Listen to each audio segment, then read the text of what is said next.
Mark, talk to us about, well, the inflation that maybe Apple is serving us up at the moment.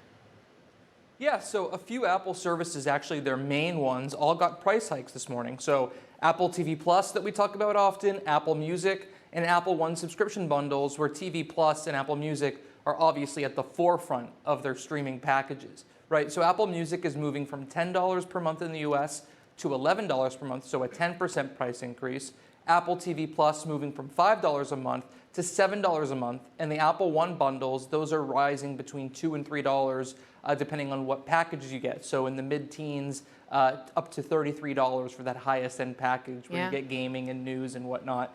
Apple's saying this has to do with higher costs for licensing related to music.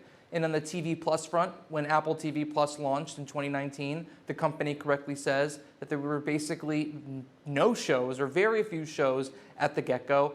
Now TV Plus has dozens of shows. Still no back catalog, but certainly you're getting more bang for your buck now than you did before, which means they're now raising those prices. And we saw the impact on, say, the stock of Spotify, where many are now preempting they might pass on some of their prices to the consumer as well. Talk to us about more what we expect from Apple's numbers as well. Out later this week, of course, most valuable company. It's important to us.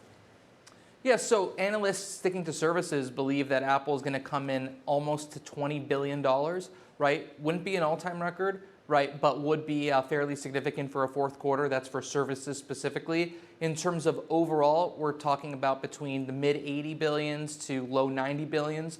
Those are the estimates I've seen, between about 5 and 8% year-over-year growth. Now, that growth is not going to be as significant as the year-over-year growth you saw a year ago in the fourth quarter 2021. That was about 20 to 25% year-over-year growth. Obviously, that was COVID-induced, more iPad and Mac purchases. But any growth, given the current conditions of the economy, is a pretty good thing for Apple at this point. One major thing you can probably attribute to that, however, is the iPhone 14 Pro and Pro Max line that you're showing right now.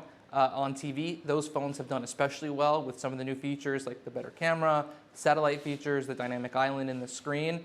People have been buying those up, and Apple got an extra week of sales for that device because they released it 1 week earlier than they historically do for new iPhones. So that's where you're going to see the growth from this quarter.